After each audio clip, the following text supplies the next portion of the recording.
Noong 1973, may isang lugar sa Chile na tila banal na komunidad, pero sa loob nito, nangyayari ang pinakamadilim na mga sikreto ng kasaysayan. Ang Kolonya Dignidad ay pinamumunuan ni Paul Schaefer, isang Nazi fugitive na tumakas sa Germany.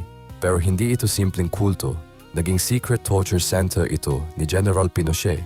Dito dinala ang mga political prisoners para sa medical experiments. Mga bata ay kinuha sa kanilang mga pamilya at ginawang mga biktima. Walang nakakatakas. Ginagamit ni Schaefer ang mga Nazi torture techniques na natutuhan niya sa Germany.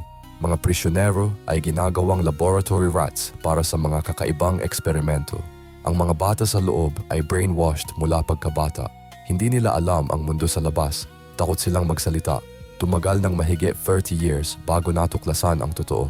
Ngayon, convicted na si Schaefer at ang mga kasama niya. Pero ang mga biktima hanggang ngayon ay nagdadala pa rin ng trauma. Isa itong patunay na ang pinaka-nakakatakot ng mga halimaw ay hindi mga nilalang. Mga tao sila